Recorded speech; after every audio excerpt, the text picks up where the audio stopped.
Hey, Landria here. Welcome to Chic Sustainability. Today we're going to talk about the three-piece surfaces rule. Small spaces. It's not even just for small spaces, it's for any space. I realized I stick to the three-piece surface rule. What is it? I'm going to go over that with you here in Chic Sustainability.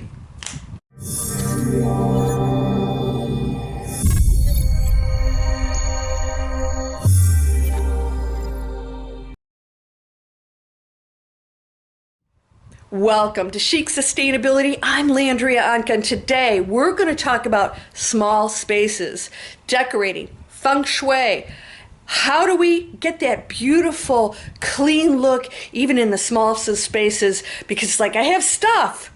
Yeah, I'm going to show you how, and it's a real easy fix. So let's get started on that right now. Well, our sun's going down here in Florida, and I thought that I'd shoot a nice little video. As you can see, we have a really beautiful sunset going on here on the intercoastal. The one just before the Gulf. I just want to shoot a quick video and talk about surfaces. This is the one thing that I've noticed people really don't understand, can really change their feng shui.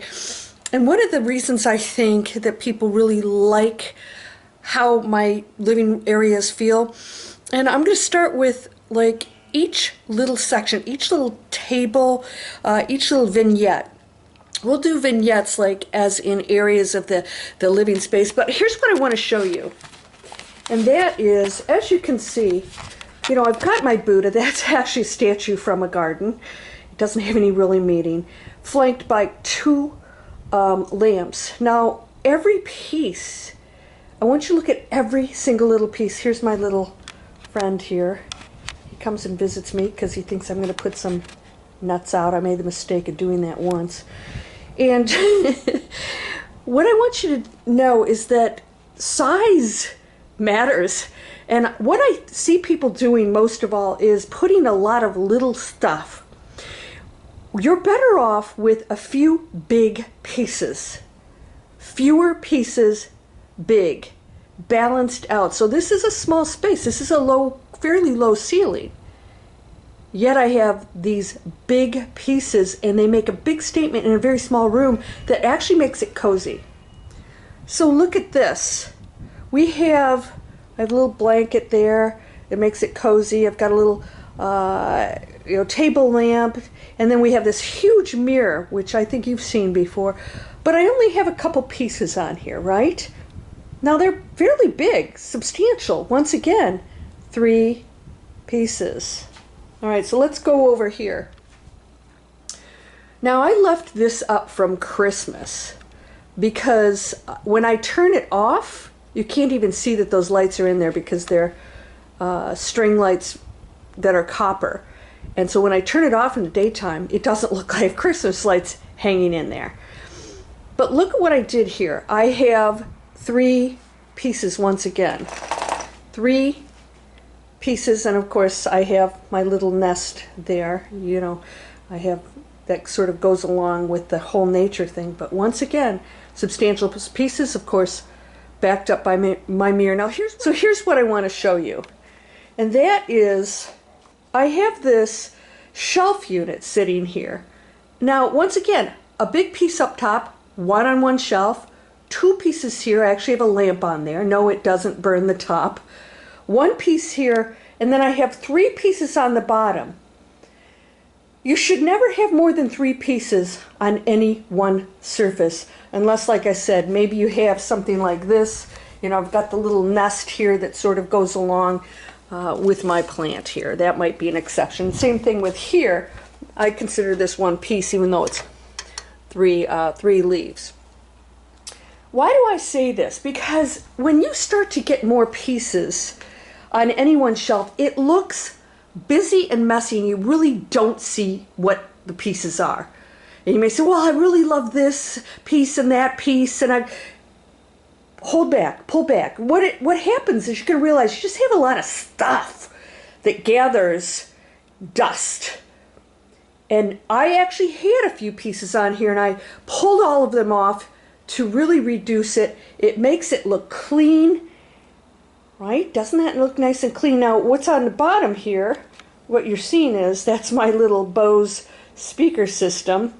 Those 3 books are actually plates. They have plates inside of them. There's 8 plates in each one of them. And then I have the little man here. I'll show you what happens. This is actually my parents from my parents' bar. They weren't drinkers, but they had a bar. That's the original lamp. So isn't that cool?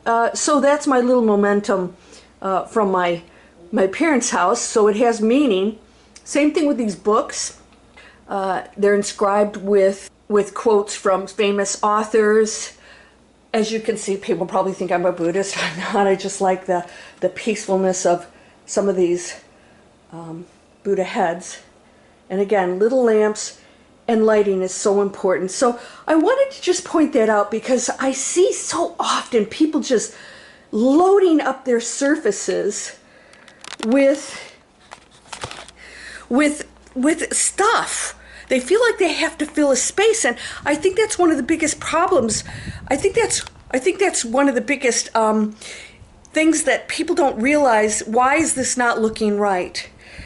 Now, here's the deal with that. You could probably have to get rid of a lot of stuff, which I have.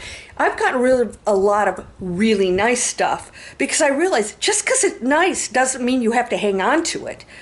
Is it fitting into my space? No, I have been downsizing, and it feels better and better. But if I bring the stuff from the last place that was bigger in here, it's not going to have the same effect. So you have that feng shui that you have to deal with, and that is you want free space, openness, and frankly, I'm going to work a little bit more even on this. We're going to talk about my table over here. I'm going to show you how I actually work in one big space. I used to have it separate in my last place. I had a whole lounge, with a table in there, and I realized, wait a second, I'm never in my living room. I wasn't using the other spaces, and now I am.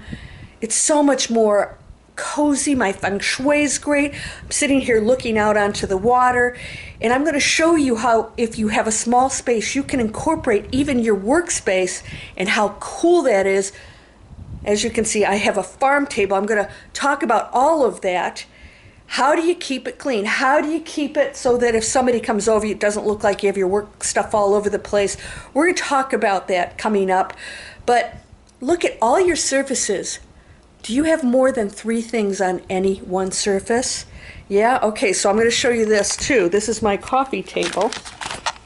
This is actually metal, and this comes off. Not that I would take it off, but I have, what? 1 piece. Now you can have something like this. I have 3 in this little thing, and my plant. Got my coasters here. I don't need more stuff. I had a couple other pieces on there, and I said, it's not working. And I'm sticking to my 3 pieces here. I had to do my own, I had to listen to my own advice, pulled it off, and it looks cleaner and nicer. You're going to love it. So it forces you to choose those pieces, have a little area, pull the other stuff off, keep it in a box, live with it for a while and say, do I even know what's in that box? Am I missing anything? Probably not. And guess what? If you got grandma's or mom's stuff, how many pieces do you need to honor them? I'm going to talk about that too, because I have a piece over here from my grandma that is amazing, that everybody makes a comment when they see it. You're going to love it. And I think it's probably the only piece in this whole place that I have of hers now, other than my really cool antique glasses, which I use every day. We're going to talk about that. Start putting things in your place that are top of the line, your best stuff. Don't overclutter. Keep it clean. Stick to the 3-piece surfaces. Work on it right now and see if you don't notice a difference. It might be tough for you to make those choices. Once you do, you're going to realize just how amazingly beautiful it feels. The air, you'll be able to breathe, and people will come in and say, did you do something? Yeah, it looks really big in here. That's another good thing. So welcome back to Chic Sustainability. I'll see you in the next video.